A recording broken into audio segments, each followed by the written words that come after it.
Aggieville Alleycats podcast. With him rain, shine, or anything in between, we're here to live to you, the Kansas State sporting news that you so love. I'm Ace Edwards, right alongside Connor Balthazar. If we thought last week was a busy weekly recap, oh boy, we have quite the recap this week. We have football recruiting, women's basketball recruiting, and then men's Catsketball, women's Catsketball, and the Alleycats. So yeah, we got a lot to cover, so let's go ahead and dive straight into it. We'll start with the bad of the football recruiting, and that's Hannibal Navy's decommitting from K-State and going to the Arizona Wildcats, so the other Wildcats in the Big 12. To me, it kind of sucks, but it isn't. I mean, all things considered, I don't want to downplay it, but he was sort of in that second or third tier of commit to me, where I thought, maybe eventually he'll contribute something and, maybe he could be a really good player here, but he wasn't one that I was heartbroken to lose. And apparently we'll just say that he may not be the most missed person in his class. Yeah, I saw the news that he decommitted, and I wasn't immensely bothered by it. I mean, we're a little thin in the defensive backfield for this class. In fact, the only two decommits from this class have been defensive backs with Navy's and Brandon Ford, who is an Oklahoma State commit and remains committed to Oklahoma State despite everything about them. But Navy's flips to Arizona. I kind of got a feeling that he was going to decommit from K-State and go somewhere else, but I really was surprised it wasn't Colorado. And I had no idea that Arizona was even on his radar until he flipped. So that goes to show just how quickly things can change in recruiting, especially from an outsider's perspective. So I, again, not immensely bothered by this. I don't think it's indicative of a sign of things to come with recruiting class defection. That I don't think that's going to happen. But no, it's it's never fun PR wise to really lose a recruit, but it's not the biggest deal in the world. And this wasn't going to be one of the headliners of the class anyway. So that's it's whatever. Yeah, and it's worth noting that the two defensive backs that are still committed, Nick McClellan and Garrick Dixon, I think are both. I wouldn't say that Garrick as a product right now is better than Hannibal Navy's, but I think that he has a much higher ceiling than Hannibal did just because Garrick Dixon is sort of this next level athlete. And I've always really liked Nick McClellan. So he was fighting with Garrick for the second spot anyway. So, and I think we'll probably end up doing what we always do and trying to pull a DB from the portal. Though, if you look at it, our corner room is surprisingly good with people that are not immediately out of eligibility. Fortenberry, McIntosh, Rich, of course, those are our top three corners. I believe Jaden Rowe has another year of eligibility left. Sirius Stinyard is still on the team. So, I mean, there's still plenty of bodies that you don't need a really, really big defensive back class, but still you ideally want 3 or 4, 2 corners, 2 safeties. Yeah, I agree. Especially, I mean, even though we've gone away from the 3-3-5, we still have that star player, which is basically the same, or it's not basically the same. It's very similar to the jack safety in terms of personnel usage. So Quay Moss would probably be the jack this year if we still ran a 3-3-5. So I'm I'd like to see a couple more pickups, maybe a corner and a safety. But that's about it. I'm not really moved or upset by this decommitment. No, I'm not either, especially when for the first time in what seems like forever, we got a defensive tackle commit who is not a JUCO guy, and I believe that the last time we did that was Asher Tomaszewski. I keep getting it mixed up with Izzy Sholszewski, who's not at K-State anymore. But because it took me so long to figure out how to pronounce her name. But we have for the first time in what seems, well, at least first time in the show, it's an international recruit with Adrian Bekabele, who is a Swedish defensive tackle. And if you look at his offer sheet and refuse to elaborate, we basically beat out Georgia and Florida for this guy. So basically, we're the greatest team ever. Yeah, I mean, he does have a weird offer sheet, which that's kind of par for the course for most international recruits. Basically, if you're an international guy, you go to camps, and if you're good, you get an offer, and it doesn't generally stretch beyond that. So that's why, at least on On3, his offer sheet is pretty slim. It's just K-State, Buffalo, and then Florida and Georgia. Then you also have like Ohio State, Michigan, and Nebraska as teams that are listed as being interested. But CFB 26 offer board. Yeah, it's a weird offer sheet, but that's just kind of the life of an international prospect, because they're so difficult to evaluate, because a lot of times the standout international guys are just like hilariously better than everybody else that they're going against. Like Adrian Bekabele's huddle film is more comical than useful, I think, because what it does do is showcase that he's a very athletic mover for someone of his size, but it doesn't do a lot in showcasing how technically polished he is, because he just doesn't need it at the level of football he's playing at. So it's not useful in that sense, but it's clear he's a very athletic player for a guy of his size, 6'3", about 300 pounds. So coming in already pretty far along strength-wise, I imagine he'll need technical refinement. A lot more technique goes into the interior defensive line than I think people give credit for. So I'm looking forward to seeing how he develops down the road. And a shout out to, again, I've never said this, shout out to Mike Tuiasosopo for winning this recruiting battle. The first time that's ever been said in the history of this show. Yeah. But K-State, I think, was willing to put in the extra work to get an international guy and deal with like some of the built-in hurdles, like just communication difficulties, visa processes. Yeah. So like K-State was willing to deal with that stuff when maybe other schools weren't. And I think that may have gotten K-State a bit of a diamond in the rough sort of prospect. And Adrian Bekabele, I think this could be one that we look back on and be really, really happy that we went through the trouble for. Yeah, and I like that you pointed out that his film basically is just him bullying whoever he's going up against, because it really is. He's so much more athletic and so much farther ahead than just about anyone that he's going up against. And I think the funniest thing is that he tries to do some more technical things, and then it just kind of doesn't matter, because technique is still reliant on strength to a degree. I mean, you can still be finesse and like not be the strongest guy and get away with it, but like there are times that he tries to do like a club move where he's just trying to like swipe away someone's arms, and he misses, basically cut checks the guy in the back of his head, and still just throws them aside. Like that happens multiple times on his film.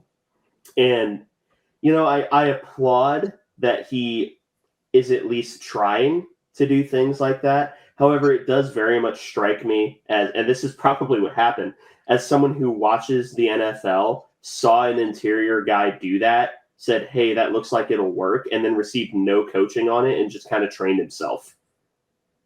Yeah, I think another way to look at this, and I'm going to use another sports analogy for this to make the comparison.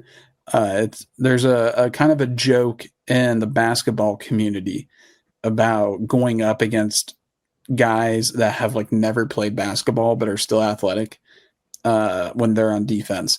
And if you have like a bag of great like crossover moves and dribble moves, and like they just don't react because they've never played basketball, so they don't even know how to react to the tricks. Like, so the tricks don't work because the person you're going against has no frame of reference as to how to react to them in the first place. I think that's the same thing that's going on here with Adrian Becabelle. He is doing things like rip and swim moves, and the person he's going against doesn't know what those are. So, like, there is no attempt to try and stop them, or because they don't know what that is. And I think Adrian, but for the most part, like, I think you're right. Probably like either received like some instruction on it, like when he was camping for schools last summer, and they were like, we want to see you like do more technical stuff in film, or like just saw other players do it. But I mean, there's only so much you can do technically in a game when the other side you're so much better than that it's not even beneficial to you to use those moves in that situation. No. Like if anything, you're slowing yourself down in that moment by trying to use a move, like just run past them or run over them. Yeah, and that's been an effective strategy for him. And I will say that something that he is very good at is he's very good at attacking gaps. That's something he's clearly been coached on very, very well, is attacking gaps and not necessarily his like the person, the blocker. So he's probably one of the more advanced in terms of that part of his game than most other defensive tackles that we've recruited. But still, he is very much a project player that he's sort of, in the old Madden games, they were called prototypes, where they had all the physical skills and absolutely none of the technical refinement. And so he's someone that, weirdly enough, I do see a path for him to play early just by virtue of him basically being a tree stump. That is like his path to playing early, but I don't see him being like an immediate star player, but someone who could develop into a really, really good player. Yeah. I think maybe even a decent comp for his potential career arc might be Malcolm Alcorn Crowder. Malcolm Alcorn Crowder was a very heralded JUCO recruit, got to campus, and we heard basically nothing about him for almost a year other than he needs to figure it out. And then just like a light switch flips, and all of a sudden they just start dominating once they like kind of figure out what they need to do and what's like necessary for them to like make the next step up as a football player. Like, it's going to be an even more drastic jump for Adrian Becabelle from like international football to Division I in the US. Like that is huge. Like way more than JUCO. So I'll be curious to see how he handles it. I imagine there will probably be questions about that come spring ball and like how he's adjusting. Yeah. And I can't wait for another international player in CFB 27 to have the proximity to home deal breakers so no one gets him. Yeah, they should probably just not have that because, you know, proximity to home is just inherently not a concern for them. Like it can be if they want to play football in the U.S. Yeah, Also, they're Canadian and they want to play for like Washington or Michigan or something like. But those are edge cases. Yes, like. Yeah. Anyway, that's the recruiting news. Now we can talk about men's Catsketball, and we're going to briefly just cover the scrimmage or the exhibition. K-State won 112-90. I'm going to tell you the exact same thing that everyone will tell you about this. Giving up 90 to Newman, I had to go back and look, is slightly concerning. However, also exhibition and next game considerably better. Yeah, like I was definitely slightly concerned about it. I do think there was a little bit of an overreaction from the fan base. I don't blame them for it because like the last 2 years have been disappointing. So like I'm not gonna like blame the fan base for being like genuinely upset at that because I mean allowing Newman to make nearly 50% of their threes on us is concerning. However, I don't think if we played that game again that they would hit 18 threes on us. No. That's just really unlikely, even for a really good 3-point shooting team in college basketball to hit almost 50% of their threes on nearly 40 attempts.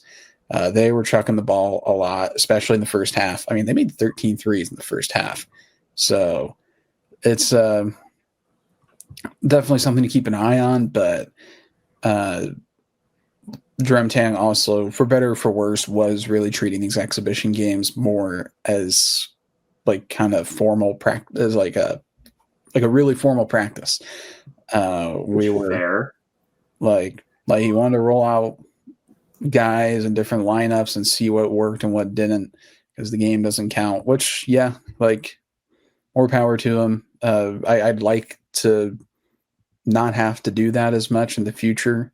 I get it when you have a lot of international guys coming in. You're trying to figure things out, but yeah, still not the best showing. But you know, a consistent thing between both exhibitions was the offense was great. So we can at least say that. Yeah, and honestly, other than PJ Haggerty and Abdi Bashir both putting up 27 and 25, I don't think there's really anything to take away from this. No, not really. Not really. Like since this game doesn't count, I'm kind of ready to move on from it. Yep. So the first official game of the year for K-State was up against UNC Greensboro, where K-State won 93-64 after trailing the first half 34-33. I will not lie to you, there is a feeling of, oh boy, here we go again after that half. Be it fair or not, and then we dropped a 60 burger in the second half, and I was happy again. But, I mean, first half, really all you need to do is just look at the shot disparity. 30% from three in the first half, 65% from three in the second, 40% from the field in the first, nearly 60% in the second. So, I mean, defense did just about the exact same thing. It's just the offense decided to wake up in the back half of the game. Yeah, I mean, I think the second half was what we were expecting. And I still think it's fair to be concerned about the first half. But I do think that this team is going to have moments like that. We have so many dynamic offensive options, but there's going to be times this year where they just kind of all fall flat for a bit of time. But as long as it isn't the entire game, we have the offensive firepower to really make any game a close game, even if we're kind of down and out for a while. So I was really happy with how we battled back and put together a solid performance the way that we did. I mean, there's a few players in particular that really played well. Obviously, PJ Haggerty, I mean, he was kind of as advertised from a scoring standpoint. But Nate Johnson, I think, was probably player of the game.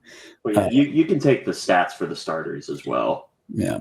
So PJ Haggerty, he actually didn't play as many minutes as I thought he might. But luckily, when you're blowing a guy out or blowing a team out, you can kind of rest the guys at the end. So PJ, he played 32 minutes, 10 of 20 from the field, 1 of 4 from three, and then 6 of 7 at the free throw line. Imagine we're going to see a lot of PJ Haggerty free throws this year. Then 27 points for him. 2 rebounds, 2 fouls, 3 assists, 3 turnovers, a block, and a steal. So PJ Haggerty stuffing the stat sheet in the first game, doing a bit of everything, but mostly scoring. So really solid start for him. Made some really tough buckets as well, and had stretches of the game where he just decided it was his time and just took over. And we haven't really seen that from anybody at K-State, I think, since kind of Keontae Johnson in year one of the Tang era. But he kind of takes over games in the same way that Keontae did. And the game kind of looks a little slower for him, the same way that it did for Keontae, for Marquise.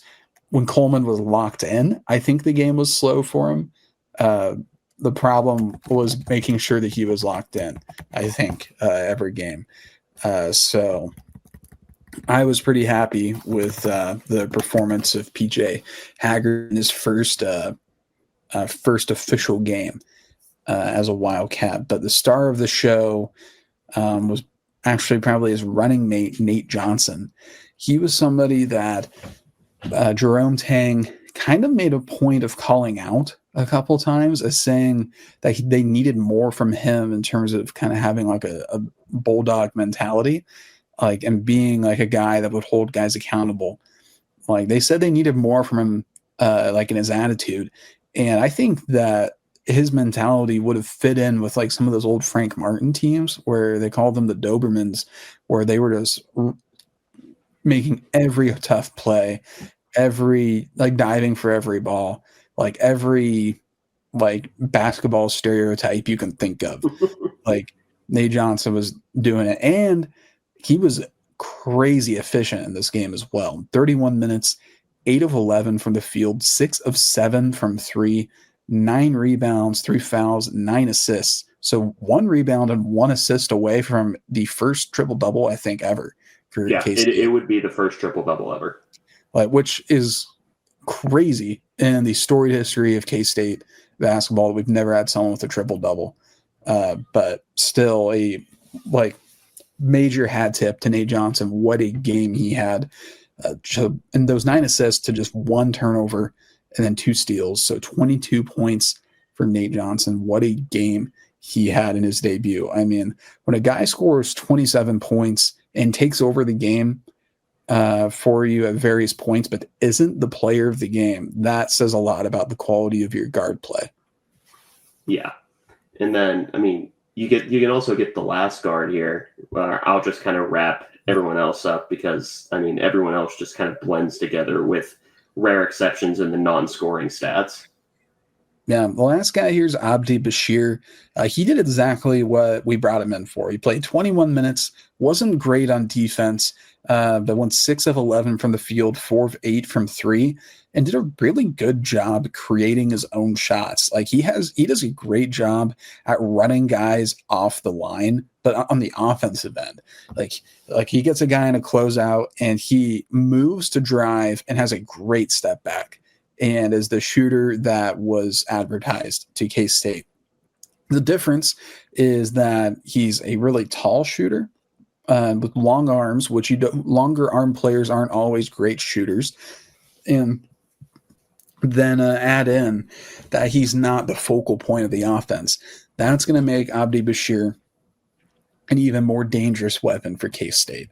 He pulled in 1 rebound, had a couple fouls, 2 assists, finished with 16 points. But that kind of 3-headed monster offensively, particularly Haggerty and Johnson, but whether it's Bashir, Kostic, or Rapiak, kind of a rotating cast there. We need those 3 guys to be locked in every night. But I was very pleased with kind of that big 3 for the first outing for K-State. Yeah, absolutely. And everyone else, I mean, I would say everyone else contributed in one way or another. Kamari McGriff and Moby Akega-Ruka end up rounding out the starting 5. Kamari McGriff goes 15 minutes, 2-3 from the field, 4 rebounds, did end up fouling out with an assist and a turnover for 4 points. Moby goes 17 minutes, 1 of 1 from the field, 1 of 2 from the free throw line, 3 rebounds, 2 fouls, 2 assists, 2 blocks, and a steal for 3 points. And then you just get a slew of guys off the bench, though 4 of them did play double-digit minutes. Andre Kostic played 16 minutes, 2 of 7 from the field, 2 of 4 from 3, for 3 of 4 on his free throws, 5 rebounds, 4 turnovers, 9 points. He's someone who's still figuring out the American game. I think that there will be a moment where it just like the light clicks on for him, but it's still very much like he's not quite there yet, but that doesn't mean that he won't be, which I was actually impressed with someone that, hand up, I had already kind of written off. David Castillo with 12 minutes, 3 of 5 from the field, 1 of 2 from 3. Did miss both his free throws, but did get 2 assists and a turnover with 7 points. I thought he looked like he belonged for the first time in his career at K-State. Yeah, I totally agree. Castillo in this game and also in the exhibition game definitely looked a lot better. I mean, he's not anywhere near dominant, that's to be sure, but I agree with you. He looked like he belonged. He looked faster and stronger, and he looked more confident taking his shots as well. I was pretty happy with that. He's obviously not going to be a focal point of the offense this year, and that's fine. But if he can be a guy that can come off the bench and give us 100% effort, play some solid defense, and like run a fast break and hit a 3 or 2, like that's going to be a good role for David Castillo this year, I think. Obviously, he hasn't hit our expectations yet, being such a highly regarded recruit. But I'm glad that we haven't given up on him, and it seems that he's taken a step. Then the next one is Elias Repiak, who played 21 minutes, 2 of 5 from the field, 0 of 2 from 3, 1 of 2 on his free throws, 4 rebounds, 3 fouls, 1 assist, 1 turnover, 2 blocks, 3 steals for 5 points. So a 3 away from stuffing the stat sheet. So agonizingly close. I think that would have been the first time since the Marquise and KJ years that we had 2 stuffing of the stat sheets. I really think that would qualify. I mean, I don't think it matters if you take a 2 or a 3 to stuff the stat sheet, at least in my mind. Like, to me, it's like just like, like points, rebounds, assists, blocks, steals, like that stuff. Okay. But for me, it's the positive stats. So, like, I always say fouls and turnovers just because I'm reading off what they did, but I don't mentally include them in stuff in the stat sheet because that incentivizes fouling and turnovers, and you don't want to do that. So yeah, true. So we'll give it to him. Then CJ Jones sort of embraced his role as off the bench guy. 24 minutes, 0 of 3 from the field, misses 1 free throw, but did get 7 boards, 2 assists, 2 turnovers, and 2 steals. No one else had any points. Stephen Osei, Taj Manning, and Dorian Buka all played. Yeah. That's about all you can really say for him. Stephen Osei is someone I'm wildly surprised is even playing this year. But more power to him. He also hit a 3 in the exhibition, which I didn't mention. They said on the broadcast that all of last year in junior college, he did not make a 3. So I don't know if that's going to be a thing he does now, but I guess shout out Stephen Osei for finding a way on the floor early. And CJ Jones, honestly, shout out to him. He had a bad pass and turnover early in the game. But 7 boards and like I'm fine with that. Like if he has figured out his role, and is like going to be a low usage offensively guy that will just like kind of sit in the corner and take open threes, and will be like a bulldog on defense and crash boards. I'm totally fine with that from CJ Jones.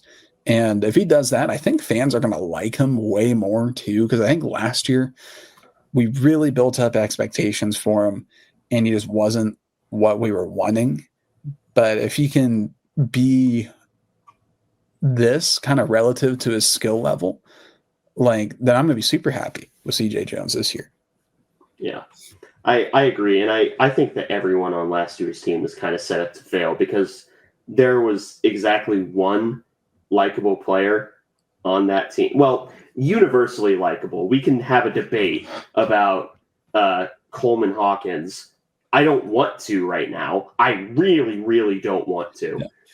I'll say that there were two universally likable players, but for different reasons. One is Dave. I forgot Dave. I was going to say Brendan and Dave. Oh, I was also going to add in Moby. People liked Moby, I feel like, last year, but like not because he was like particularly good, but because he tried. Like, and Max Jones, I think, was generally likable, but I don't know if I'd say universally. Yeah. Like, he was a guy that I liked, but yeah. I don't know. I don't want to talk about last year's team anymore. They make me sad. We don't have to because it's this year and not last year. True. The next games for the men's team, the first one being up against Bellarmine this Saturday, so the day after this releases at 7. And then next week, oh boy, Connor, you and I are going to have a late night. California tip is at 8. Good Lord. Yeah.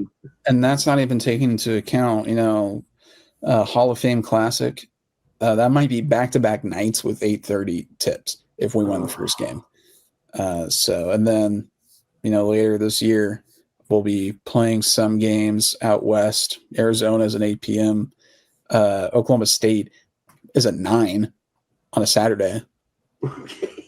Why are we doing that? It's in the central time zone. Like, why do they? You don't record on those days, I guess. I'm just like, oh, damn, we're going to have to record after the 8 p.m. tip. I didn't even think about that. Yeah. Gosh, that sucks. Why are they doing that? Don't they know our schedule? It's crazy.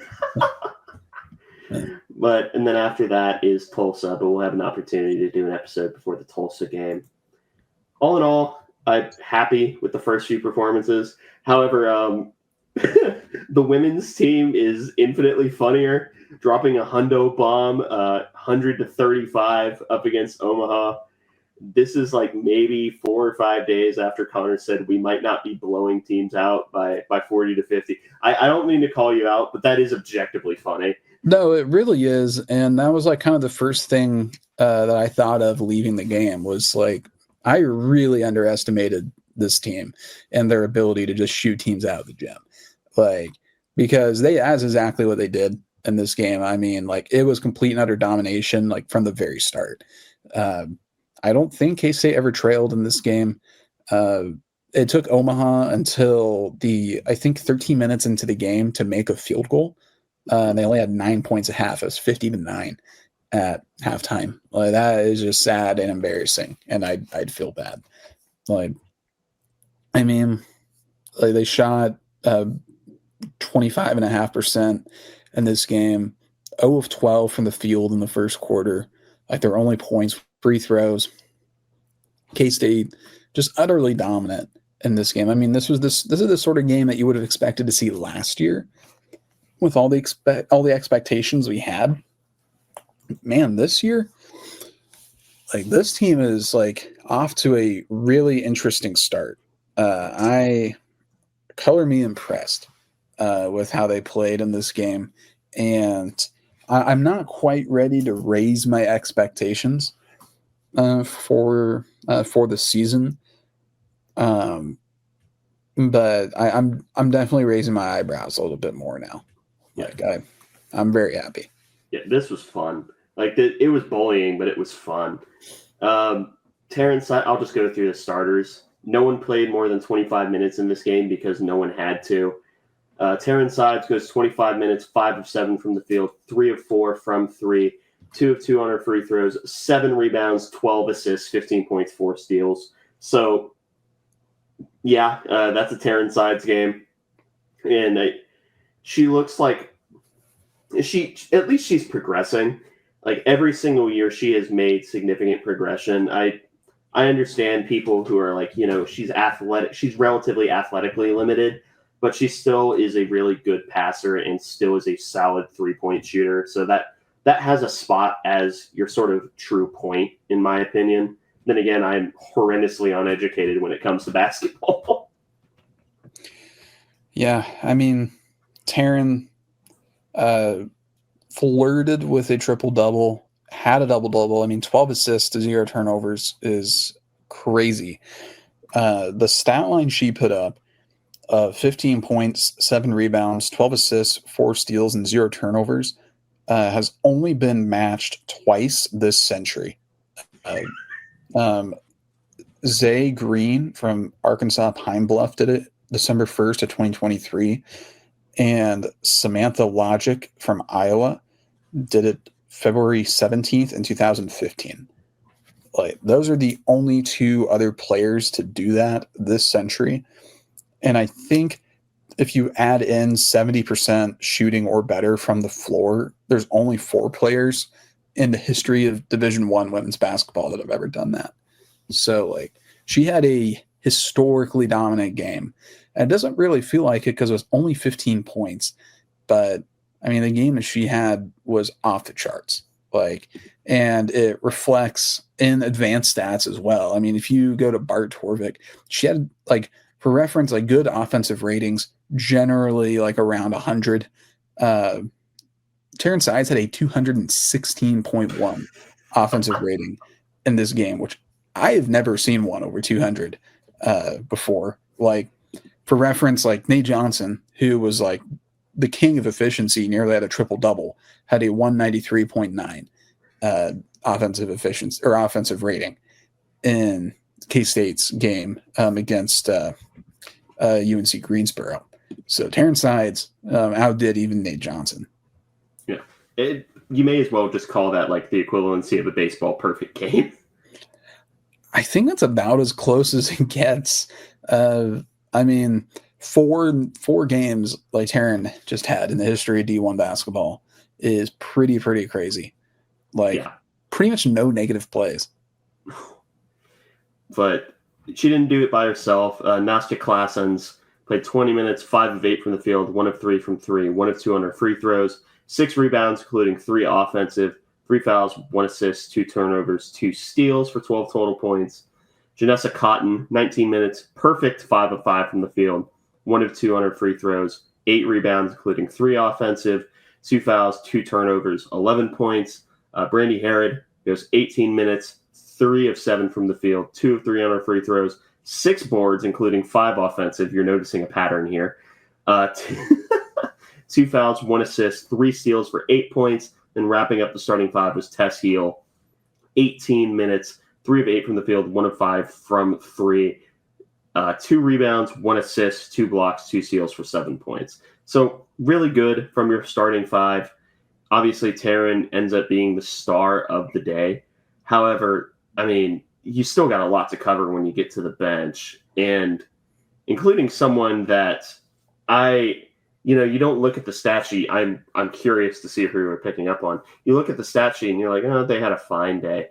This is probably the player that I'm now most excited for on this team. Well, the thing is, like, I'm looking at this, and I think there's 2 players that I think you could be talking about. I think I know who you are talking about, though.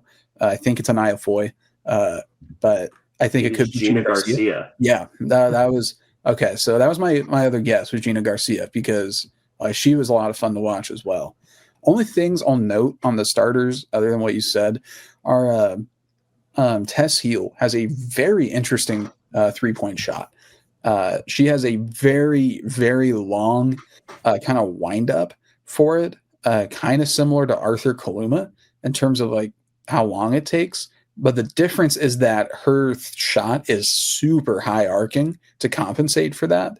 So it's still kind of difficult to block just because of how high in the air it goes. Like it's almost like she's kind of lobbing it at the hoop, but she shot like almost 50% from 3, like when she was at Santa Clara, I believe. So like if it works for her, then that's fine.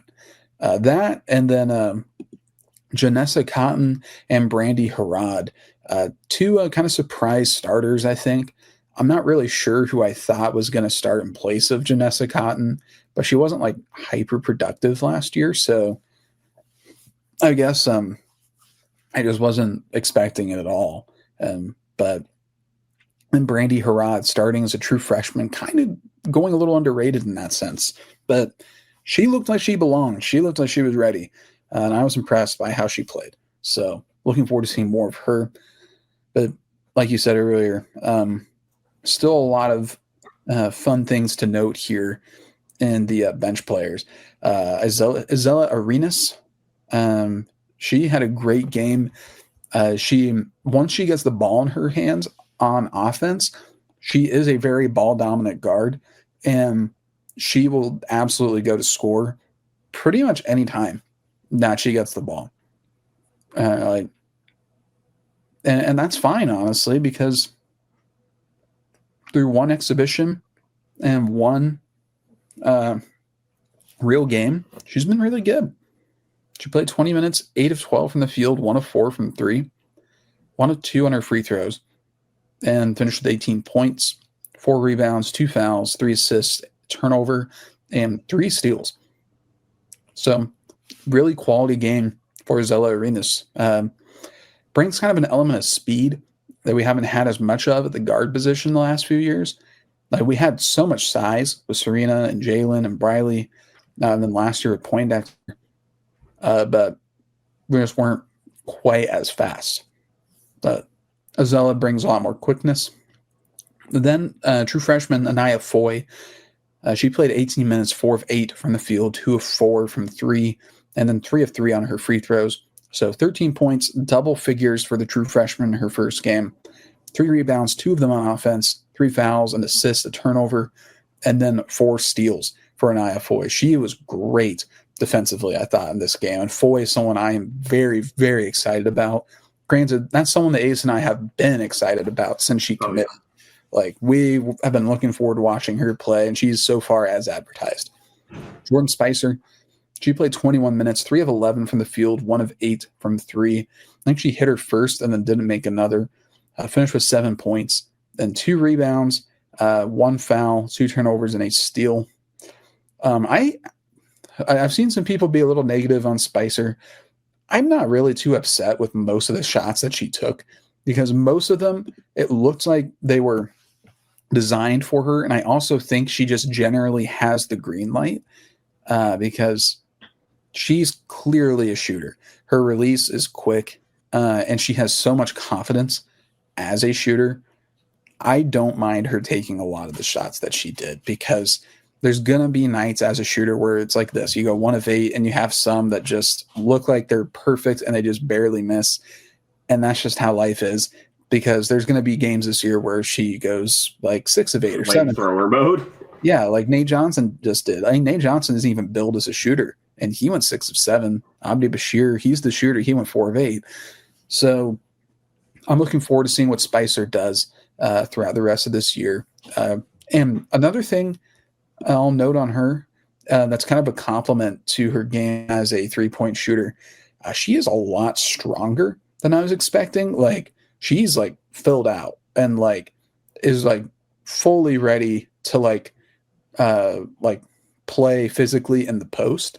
And I really like that for a true freshman. Like, she was willing to go back to the basket or like make a physical layup and fight through contact.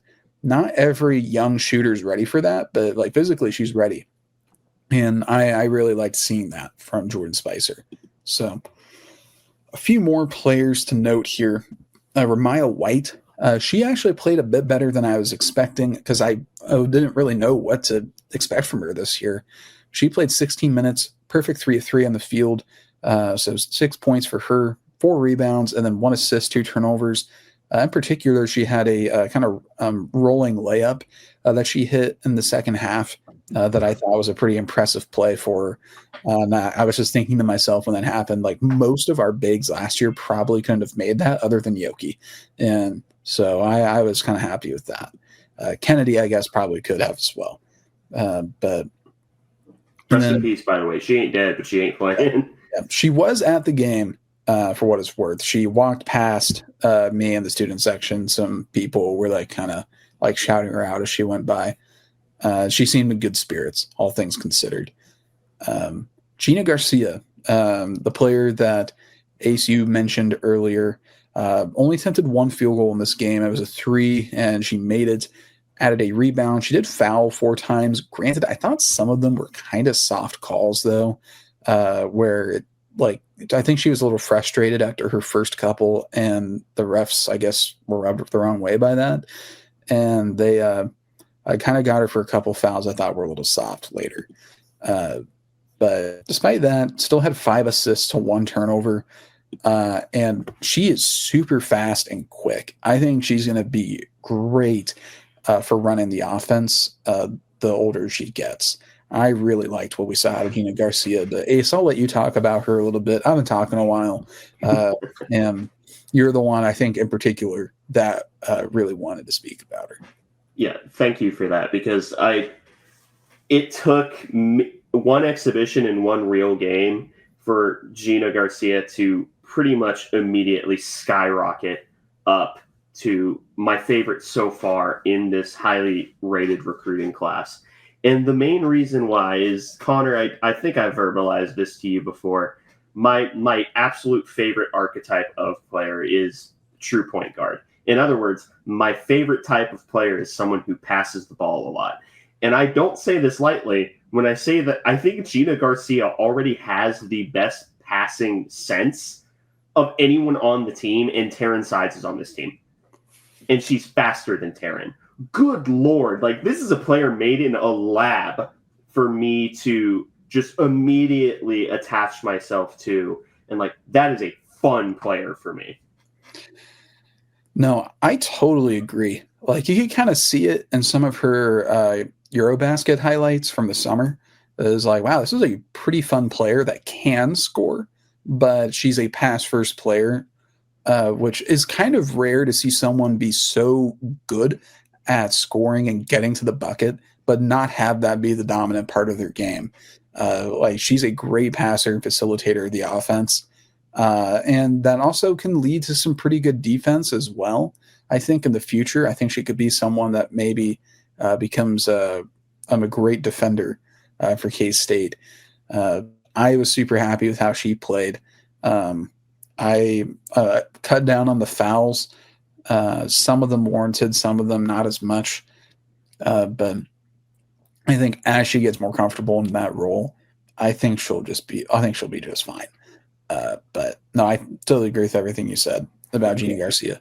Can you imagine a few years from now, not to cut you off, but imagine, if you will, a team where Gina Garcia is passing to a fully developed Jordan Spicer and Anaya Foy. Are you kidding me?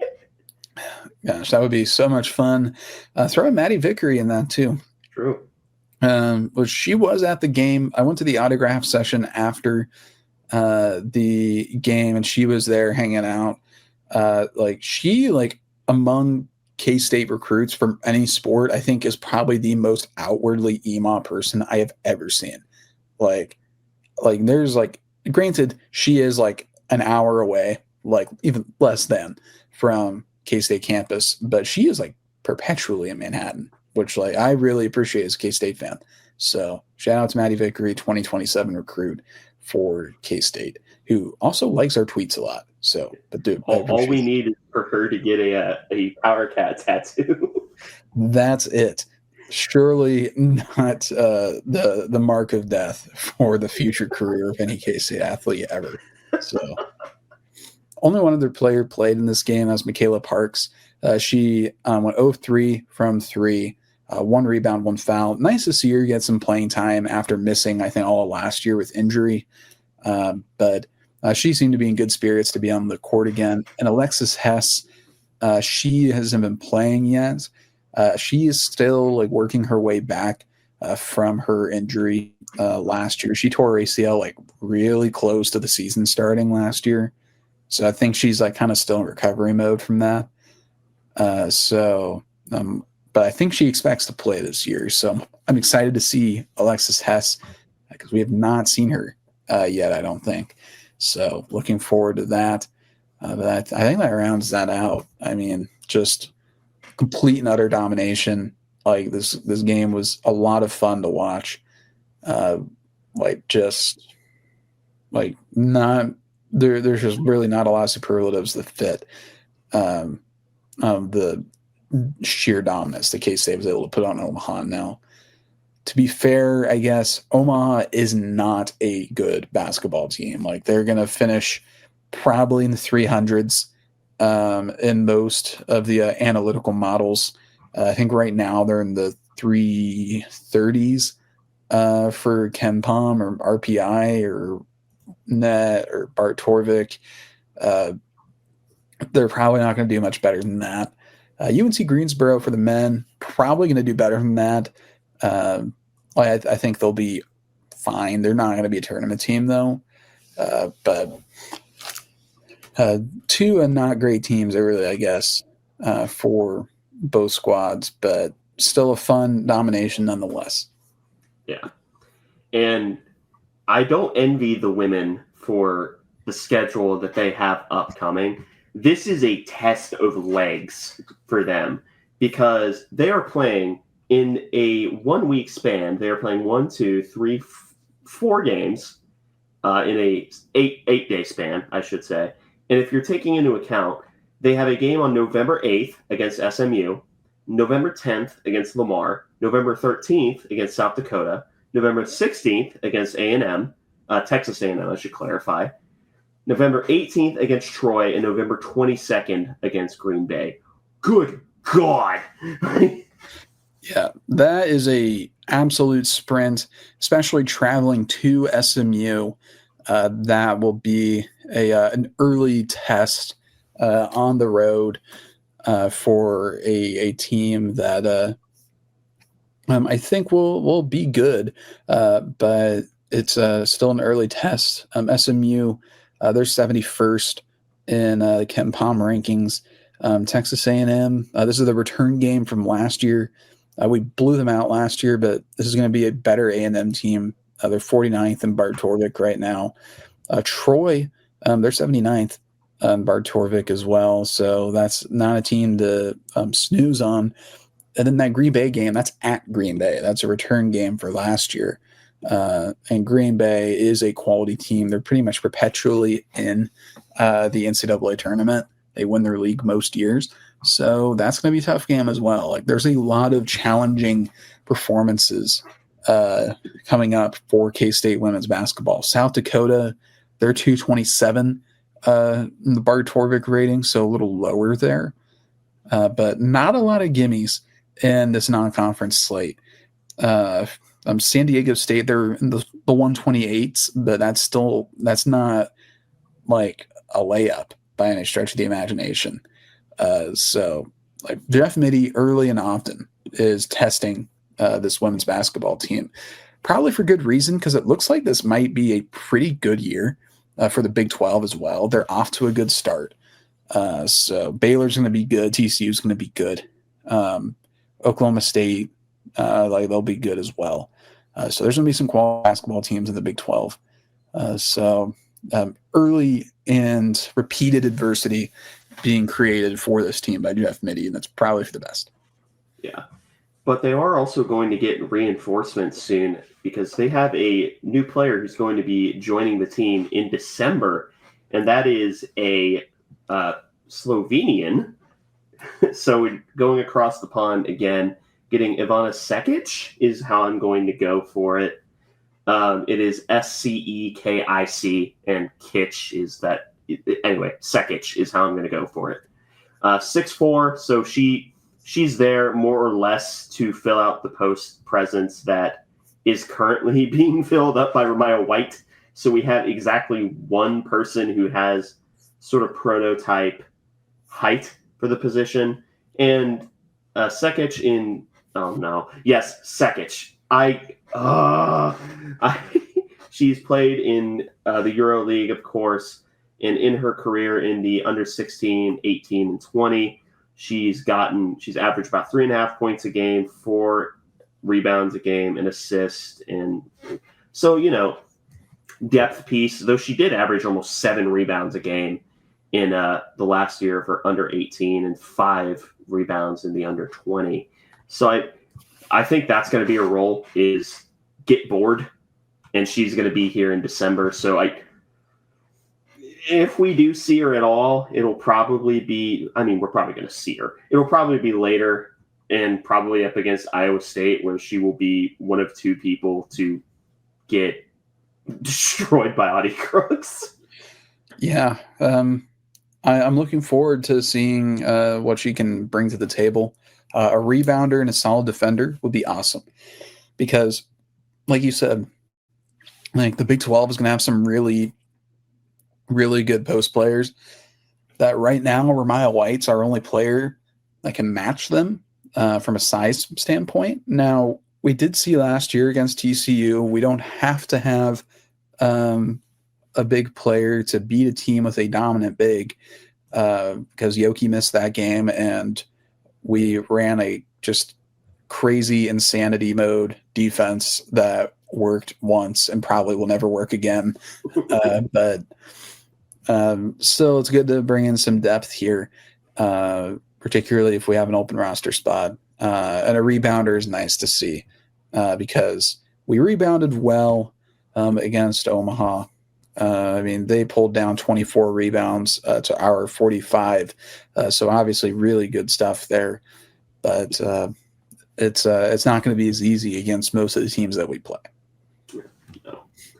We can kind of go quickly through the Alleycats. They got killed by BYU 3-0. I don't want to talk about it. And then beat Cincinnati 3-1, winning sets 1, 3, and 4, 25-22, 25-21, then 25-13, including a hilarious stretch of 4 aces in the back end of actually in the middle of set 4. That was just funny. Yeah, Emerson Van Lanen came in and just absolutely dominated 4 straight points off aces for K-State. Like, that's just absurd. You hardly ever see that. It's not easy to get 1 ace. Emerson Van Lanen had 5 across the whole match. Ava LeGrand had 4 of her own as well for K-State. So service aces were common and aplenty for K-State in this match, 13 of them for the Wildcats. And that made for a fun game. This was a weird one because, frankly, I thought for the most part K-State did look like a lot better than Cincinnati. Like, I was kind of surprised we even dropped 1 set. It seemed like we were kind of running around like we had weights on our shoes like early in the game. Like, we seemed slow. Luckily, Cincinnati did a bit too. But I just felt like we were way more talented than them the whole time. So I was surprised it took as long as it did to beat them. But we came out on top. So can't complain too much about that.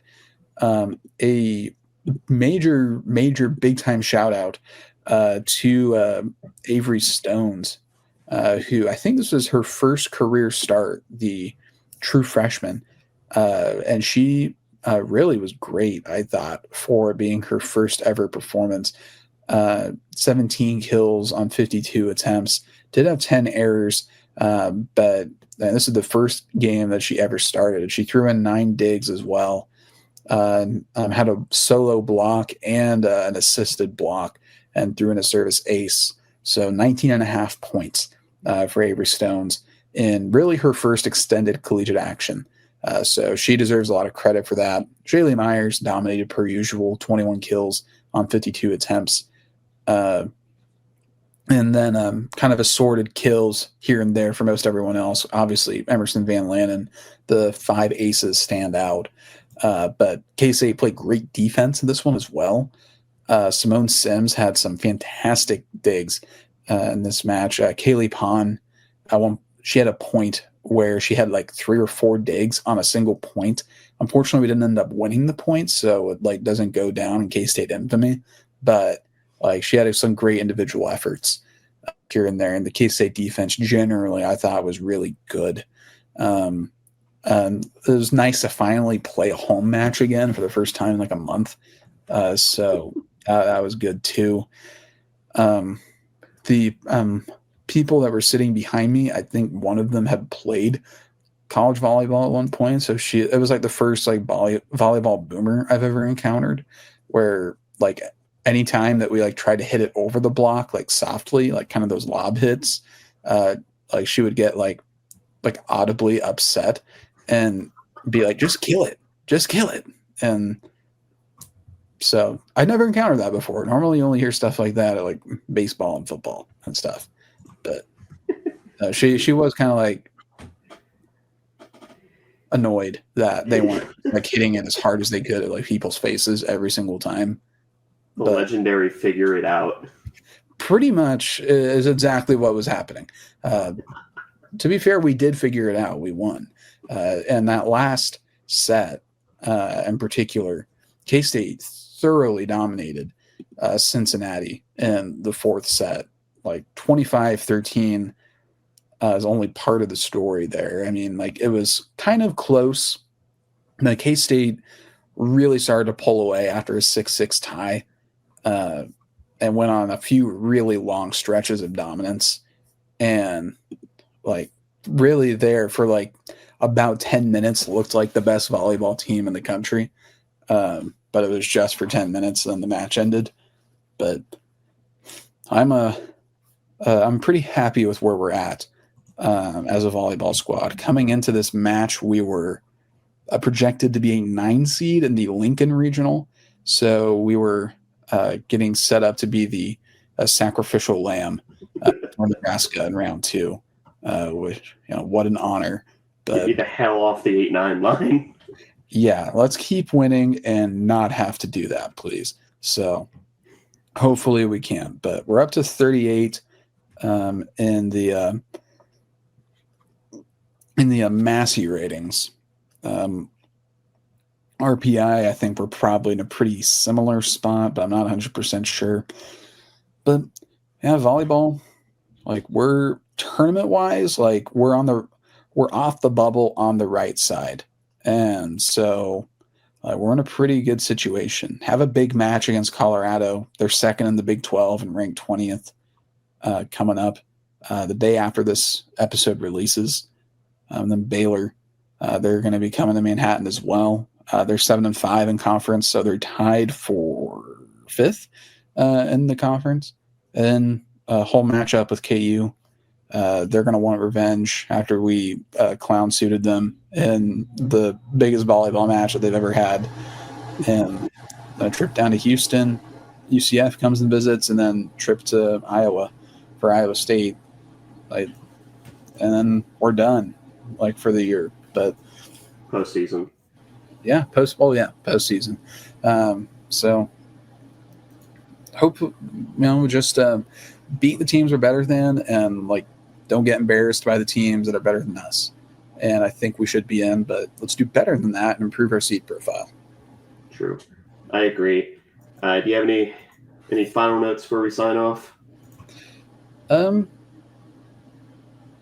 guess just other than football doing whatever it is that they were doing, this was actually a pretty good week for K-State athletics. At least whatever they were doing. Yeah. Yeah, there is no K-State football team. Anyway, thank you all for listening to this episode of the Aggieville Alleycats podcast. If you want to follow or contact the show, you can follow us just about anywhere at Aggieville Alleycats. And if you want to email us, we're AggievilleAlleycats@gmail.com. If you want to follow us on a more personal note, I am at ACEdwards00. I am at Connor Boutsor, capital C, capital B. And if you want to support the show financially, please be sure to check out the official Aggieville Alleycats merch store. Link found in our podcast and Twitter bio. But most importantly, thank you all for listening to this episode of the Aggieville Alleycats podcast. Where come rain, shine, or anything in between, we're here to deliver to you the Kansas State sporting news that you so love. Stay safe, Alleycats.